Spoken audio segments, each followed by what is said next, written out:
On May 23rd, 1981, a 27-year-old woman named Pak Yong-sung was shell diving at Waeyun Island off the coast of South Korea. Now, this was her job. This was not recreational. Her husband, a man named Im, actually owned this fishing vessel. He would take his wife, Pak, and a bunch of other divers out, and he would drop them off, just stay in the area, though, just a few yards away, while they all dove and collected abalone and sea cucumbers, and then they'd go take them back to market and sell the, shellfish. On this day, they were diving in about 2.5 meters of water, so that's about 8 feet.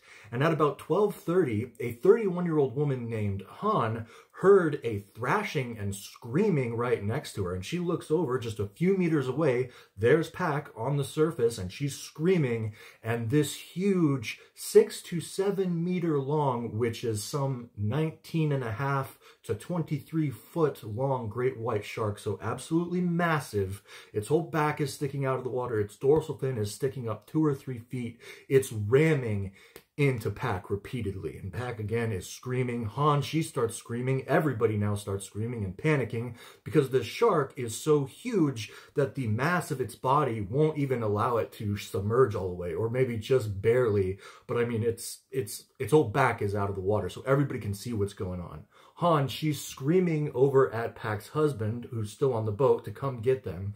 And he fires up the boat and he goes over to his wife as fast as he can, and the shark has let her go by this point. But as he goes to try and pull her up with another deckhand onto the boat, the shark comes back and they see it's right on the surface again. Its mouth is open and it's going for her head.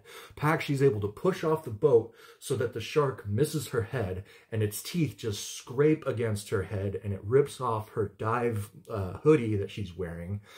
But the shark just immediately wheels back around.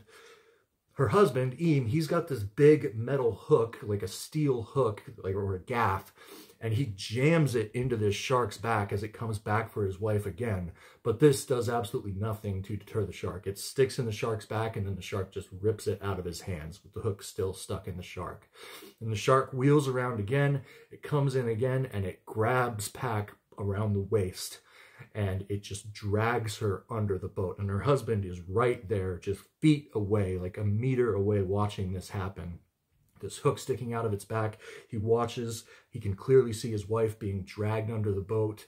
And he said the shark was so big that it created a wake that pushed and rocked the boat like a large ship had gone by.